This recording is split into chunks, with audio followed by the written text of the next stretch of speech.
وقت تھوڑا رہ گیا، جلدی سے میں اگلے رکوع کا ترجمہ کم از کم انشاءاللہ مکمل کر دیتا ہوں اس ٹائم کے اندر ہم شروع کرتے ہیں سورہ ابراہیم کا رکوع نمبر 4 اور 13ویں پارے کا رکوع نمبر 15۔ اس کا لفظی ترجمہ ہوگا مختصر گرامر کے ساتھ، پھر انشاءاللہ اس کی تفسیر۔ بسم اللہ الرحمن الرحیم۔ وقال الذین کفروا لرسولہم، آسان ترجمہ، اب میں جلدی چلاؤں گا، مجھے امید ہے آپ انشاءاللہ ترجمے میں ایکسپرٹ ہو چکے ہوں گے اب تک۔ تو کافروں نے کیا کہا اپنے پیغمبروں سے؟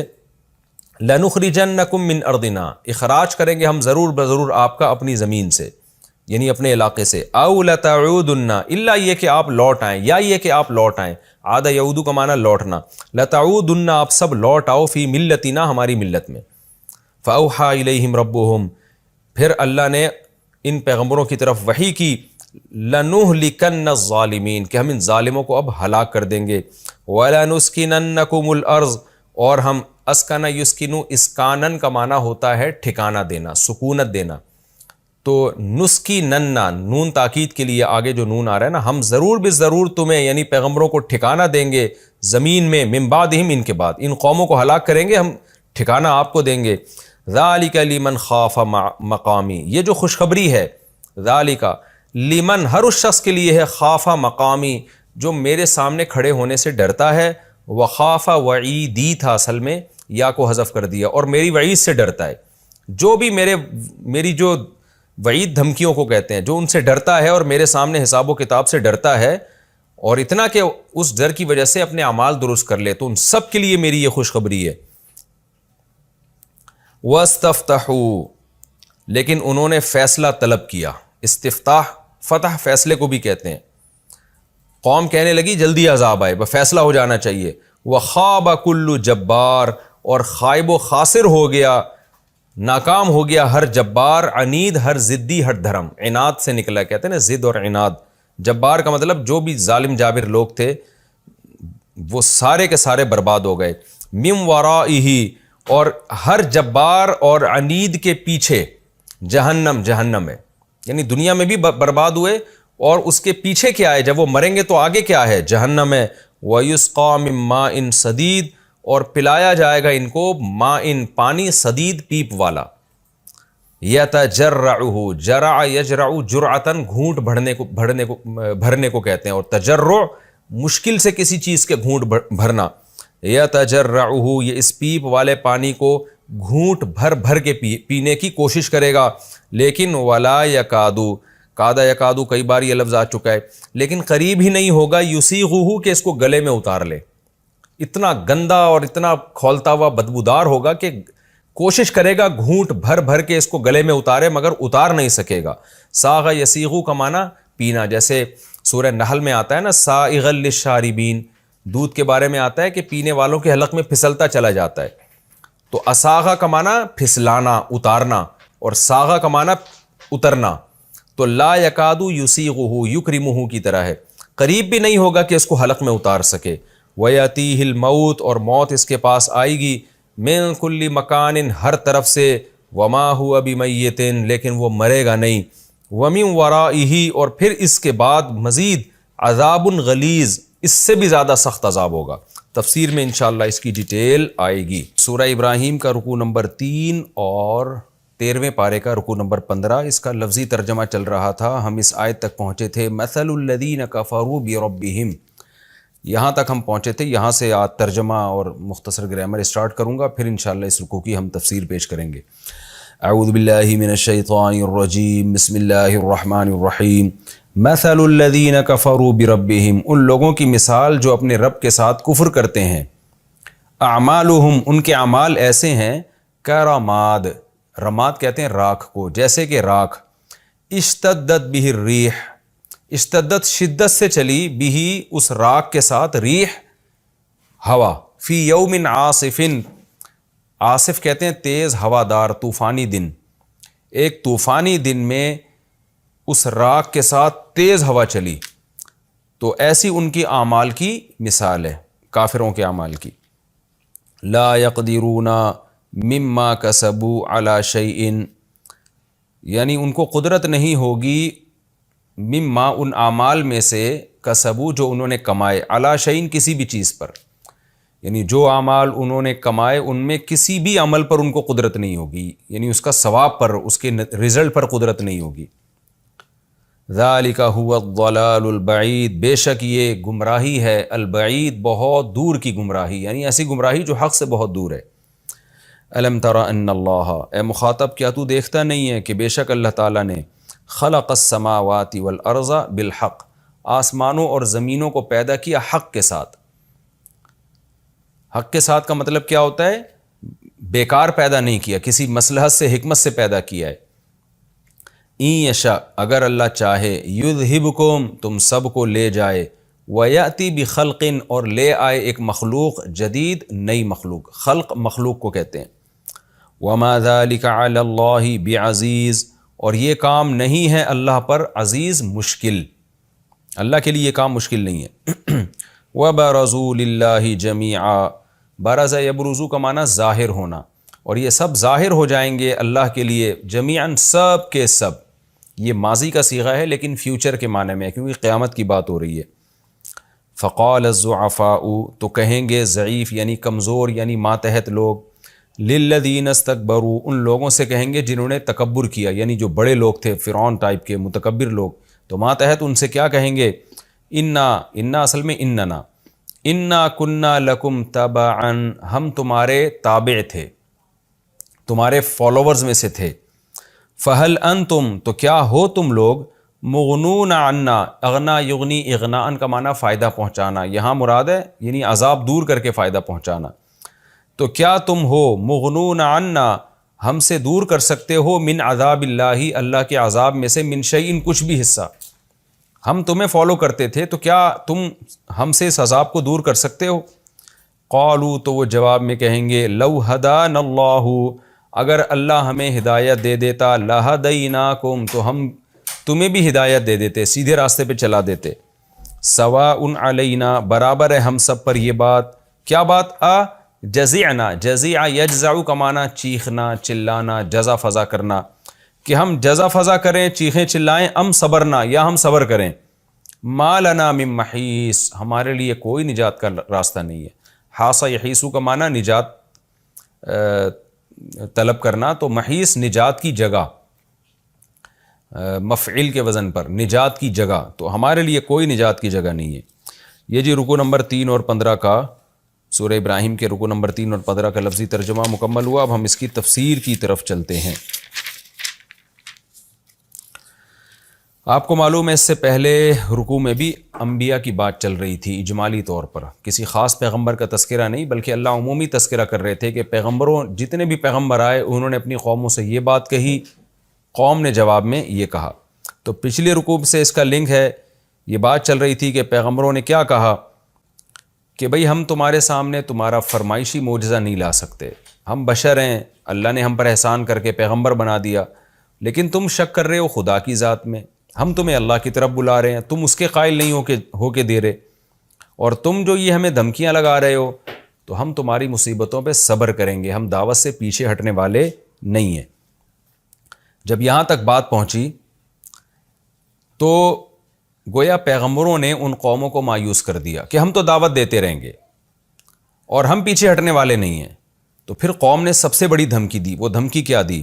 وقال الذین کفروا لرسلہم، کہا کافروں نے اپنے پیغمبروں سے، لنخرجنکم من ارضنا، اگر یہ بات ہے تو ہم تم کو اپنی زمین سے جلا وطن کر دیں گے، یہاں رہنے ہی نہیں دیں گے، یعنی کوئی صورت ہی نہیں رہے گی تبلیغ کی۔ او لتعودن فی ملتنا، یا تم ہماری ملت میں واپس لوٹ آؤ۔ تو دو ہی آپشن ہے تمہارے پاس، یا تو ملک بدر کر دیں گے ہم تمہیں، یا تم ہمارے دین کی طرف واپس لوٹ آؤ۔ جب یہاں تک ان قوموں کی بدماشی پہنچی ہے تو اللہ فرماتے ہیں فَأَوْحَى إِلَيْهِمْ رَبُّهُمْ، پیغمبروں کے رب نے ان پیغمبروں کی طرف وحی کی، لَنُهْلِكَنَّ الظَّالِمِينَ، ہم ضرور ضرور ظالموں کو ہلاک کر دیں گے، وَلَنُسْكِنَنَّكُمُ الْأَرْض، اور اس زمین کا میں ٹھکانہ ہم تم کو دیں گے، من بعدہم، ان کو ہلاک کرنے کے بعد۔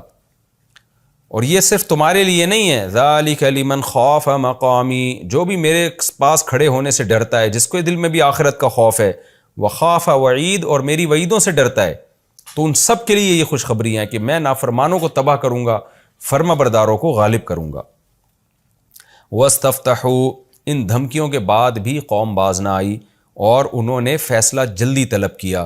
وَخَابَ كُلُّ جَبَّارٍ عَنِيدٍ، جس کا نتیجہ کیا نکلا؟ ہر وہ شخص جو جبار اور سرکش تھا وہ خائب و خاسر ہو گیا، اور بالآخر ان قوموں کو اللہ نے تباہ کر دیا۔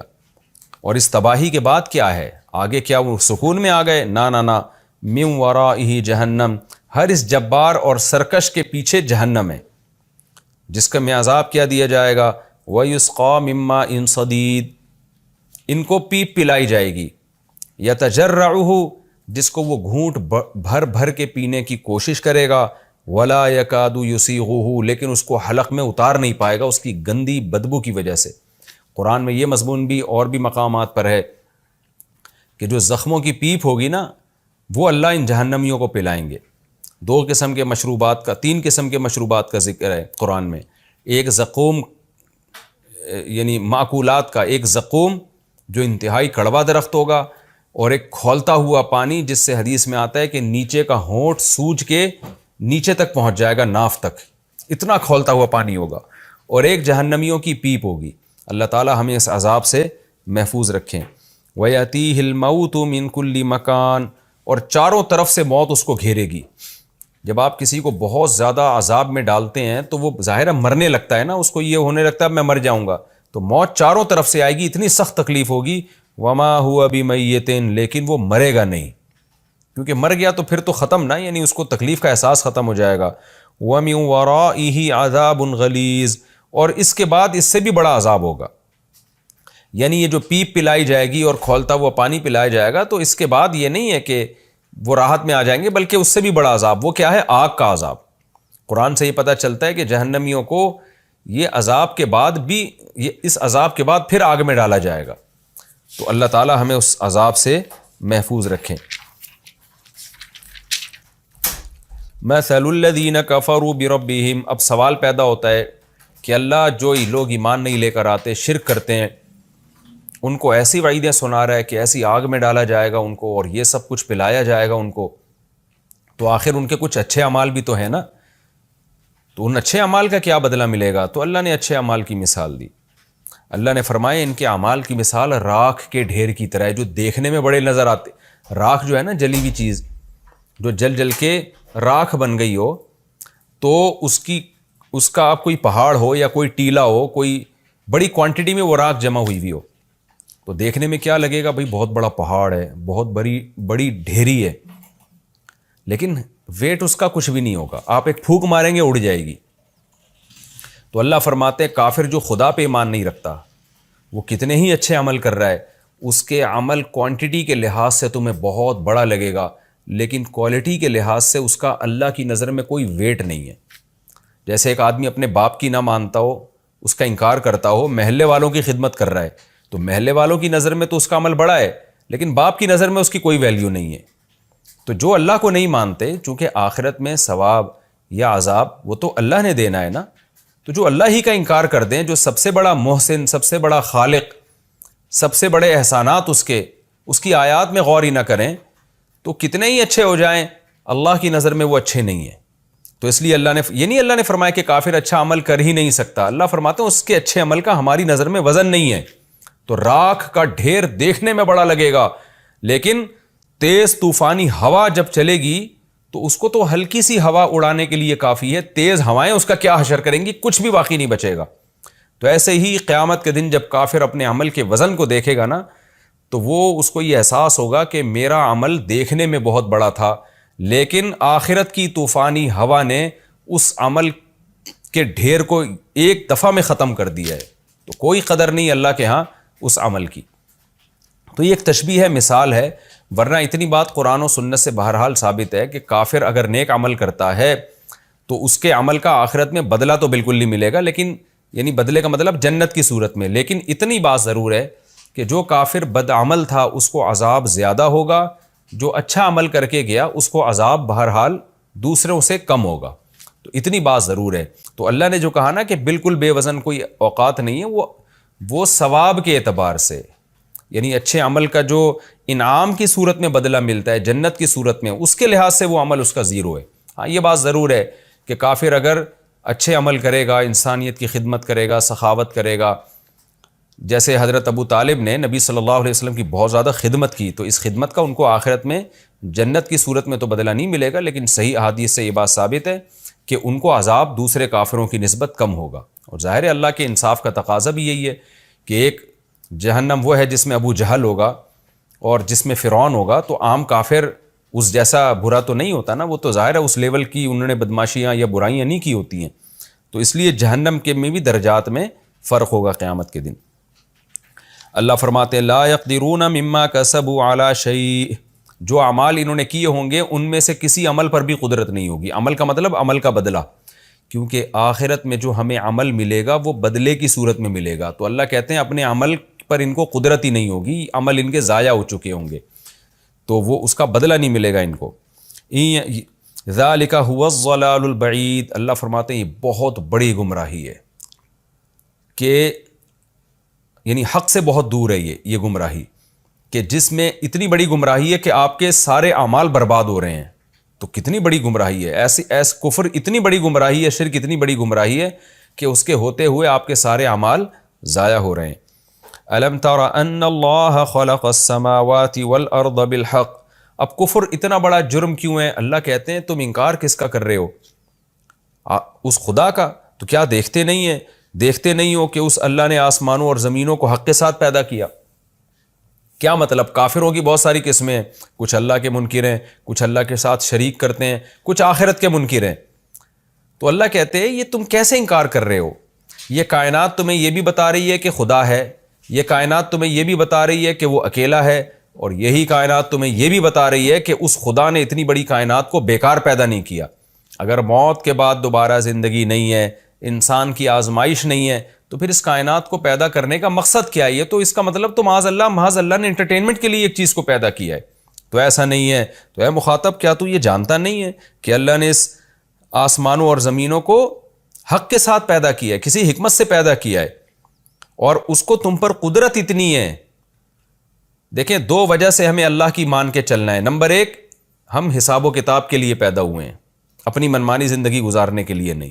دوسرا یہ کہ اللہ کو ہم پر قدرت بہت ہے، ہم اس کی نافرمانی کریں گے بچ کے نہیں جا سکتے، تو اگلی آیت میں اس کا تذکرہ ہے ان یشاء یذھبکم، اگر وہ چاہے تو تم سب کو لے جائے، یعنی مار دے، ویأتی بخلق جدید، اور ایک نئی مخلوق پیدا کر لے۔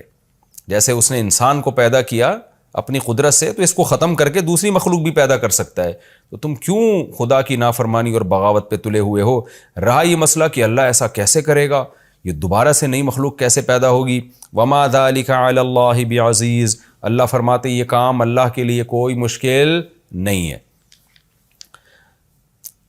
لہذا یہ یقین کر لو کہ قیامت آئے گی، کیونکہ اللہ نے اس کائنات کو کسی حکمت کے ساتھ پیدا کیا ہے، آزمائش کے لیے، اور آزمائش جب بھی ہوتی ہے جب آخرت میں حساب و کتاب بھی ہو۔ وَبَرَزُوا لِلَّهِ جَمِيعًا، اللہ فرماتے ہیں پھر وہ قیامت کا منظر کیا ہوگا؟ یہ سب کے سب لوگ اللہ کے سامنے حساب و کتاب کے لیے حاضر ہو جائیں گے۔ فَقَالَ الضُّعَفَاءُ، سب سے بڑا مقدمہ قوم کے لیڈروں اور ماتحت لوگوں کے درمیان چلے گا۔ غریبوں نے مالداروں کو فالو کیا، ماتحتوں نے اپنے افسروں کو فالو کیا، اور عوام نے اپنے سیاسی لیڈروں کو اور بادشاہوں کو فالو کیا۔ تو اللہ فرماتے ہیں جتنے کمزور ماتحت لوگ تھے وہ کہیں گے للذین استکبروا، تکبر والے لوگوں سے کیا کہیں گے؟ انا کنا لکم تبعا، کہ ہم تو تمہارے تابع تھے، ہمارے لیڈر غلط تھے تو ہم نے تو تمہیں فالو کیا ہے نا۔ فہل انتم مغنون عنا من عذاب اللہ من شیء، تو کیا تم اللہ کے عذاب میں سے کچھ بھی عذاب ہم سے دور کر سکتے ہو؟ دنیا میں تو جب ہم پھنستے تھے تو تم ہمیں چھڑوا لیا کرتے تھے، تمہاری وجہ سے ہم دنیا میں کئی دفعہ مصیبت میں آئے ہیں، لیکن تم نے ہماری بیمار پرسی بھی کی، تم نے ہماری فریاد رسی بھی کی، تو اس عذاب میں جو آخرت میں ہے اس میں بھی تو ہم تمہاری وجہ سے آئے ہیں، تو کیا تم ہمیں مصیبت سے بچا سکتے ہو؟ قالوا لو ہدانا اللہ لہدیناکم، تو وہ جواب میں کہیں گے اللہ اگر ہمیں ہدایت دے دیتا تو ہم تمہیں ہدایت دے دیتے، دنیا میں ہم بھی گمراہ تھے تو ہم نے تمہیں بھی گمراہی کے راستے پہ چلایا، سواء علینا، اب چونکہ ہم بھی گمراہ تم بھی گمراہ، تو گمراہ لوگوں کا انجام تو جہنم ہے، لہذا اب ہمارے لیے یہ بات برابر ہے، اجزعنا، کہ ہم جزا و فضا کریں، چیخو پکار کریں جیسے تم کر رہے ہو، ام صبرنا یا ہم صبر کریں، ما لنا من محیص ہمارے لیے ہم سب کے لیے اس مصیبت سے نکلنے کا کوئی راستہ نہیں ہے۔ اللہ ہمیں اس عذاب سے محفوظ رکھے۔ یہ ہمارا رکوع کمپلیٹ ہوا، اب ہم انشاءاللہ اگلے رکوع کی طرف چلتے ہیں۔